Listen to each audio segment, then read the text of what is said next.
Hello les filles! Donc aujourd'hui je vous retrouve pour une vidéo assez particulière. Donc en fait c'est une vidéo guide de survie à l'hiver. Donc quelques petits conseils que j'ai à vous donner pour bien survivre à l'hiver. Donc si vous en avez d'autres, n'hésitez pas à les mettre dans les commentaires et je serai ravie de les voir et de les essayer bien sûr. Donc on commence tout de suite par le premier conseil. Mon premier conseil c'est bien évidemment dans l'hiver de bien se couvrir avec le froid, entre le vent, etc. Le froid, on se couvre, on met un bonnet, une écharpe, des gants. En tout cas, moi je sais que je mets écharpe et gants sur bonnet, ça dépend de comment je suis habillée, bien évidemment aussi. Voilà. Mais surtout aussi en cours, on les enlève, ça c'est important puisque on enlève son manteau, son bonnet, son écharpe, ses gants, puisque sinon notre corps va s'habituer à avoir chaud et ce sera comme considéré comme vos vêtements en fait. Je sais pas si vous voyez ce que je veux dire, mais du coup quand vous allez ressortir dehors à la récré par exemple, il va faire beaucoup plus froid pour vous puisque en fait votre manteau aura pris la température de votre corps on va dire et du coup vous aurez froid. Et you know what I mean? Mon deuxième conseil, ce serait dans l'hiver de prendre des vitamines, peut-être des compléments alimentaires si vous avez besoin de fer, de vitamine C, de vitamine E, de toutes les vitamines dont vous avez besoin. Voilà, de prendre des vitamines mais aussi de manger sainement, manger des fruits, manger des légumes. Bon, je dis pas de pas manger de pizza, hein, même moi je suis la première à en manger, hein, j'en ai mangé ce midi. Mais il faut en manger avec modération. Mon troisième conseil rejoint la routine soin. Mon conseil c'est qu'il ne faut pas utiliser d'eau trop chaude puisque l'eau trop chaude agresse la peau. Il faut privilégier une eau tiède. Il faut aussi s'exfolier la peau, donc pour cela, moi j'utilise en ce moment mon gommage Exfoliating Body Polish de Victoria's Secret qui sent vraiment la noix de coco et le lait, enfin... Ah, voilà. Ça sent la noix de coco et le lait et j'adore, j'adore, j'adore. Et c'est vraiment du sucre, donc c'est vraiment super agréable, ça gomme très bien la peau et je vous le recommande si vous pouvez vous procurer du Victoria's Secret, celui-ci est génial. Il y a d'autres odeurs, personnellement j'adore celle-là. Il ne faut pas oublier de s'hydrater la peau avec un beurre corporel, une crème pour le corps et moi j'utilise le lait nutritif huile extraordinaire de chez L'Oréal que j'adore, que j'ai déjà racheté plusieurs fois, que ma mère utilise et que j'utilise aussi. J'adore l'odeur, il sent vraiment super bon. Ouais, j'aime vraiment beaucoup l'odeur et voilà.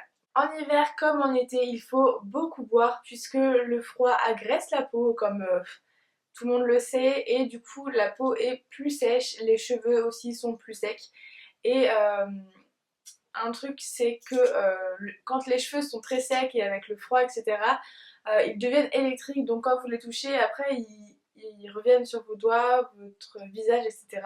Et cette semaine j'avais la peau, enfin les cheveux très secs et très électriques, c'était agaçant et du coup quand je suis rentrée ce week-end j'ai reçu un masque Cartier, un masque réparateur donc pour les cheveux très secs.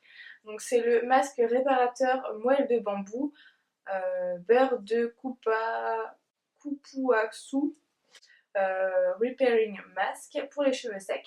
Donc c'est un masque bio et il répare les cheveux, il les hydrate. En tout cas depuis hier je n'ai plus les cheveux comment dire, électriques. J'avais aussi utilisé la semaine dernière le masque Ashana B, donc que j'ai reçu aussi de Octoly, donc c'est présente comme ceci.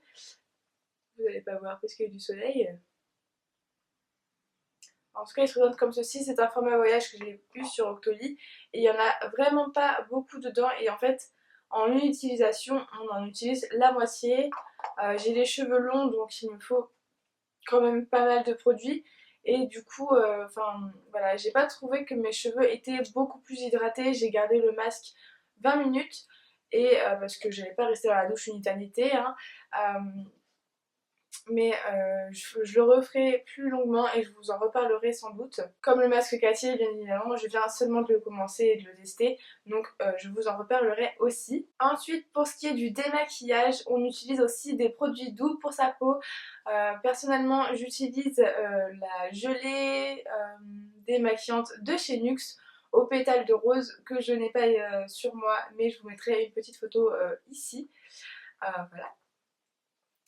Et j'ai reçu aussi de la part d'Octoly une huile automoussante, démaquillante et purifiante de la marque Biotherm, celle-ci que j'ai reçue cette semaine. Donc je vais la tester et en tout cas je l'ai testée hier soir.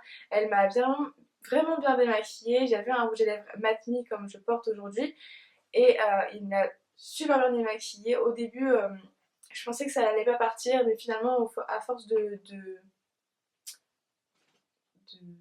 faire des petits ronds, c'est très bien parti.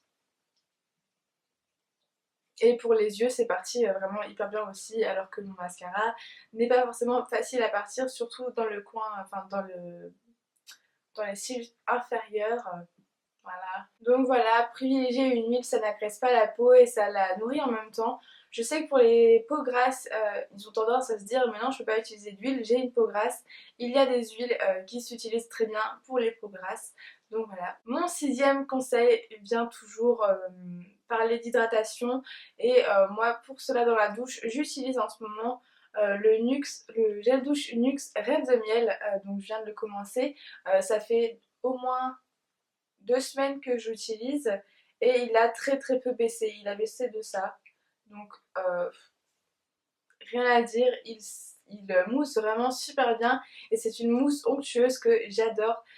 On a vraiment l'impression que la peau est hydratée, même si j'utilise un gel douche un peu hydratant, je m'hydrate quand même le corps après. Et mon septième conseil va plus pour le sens moral. En hiver, il faut abuser de la raclette, de la tartiflette, de la fondue. Personnellement, j'adore ça.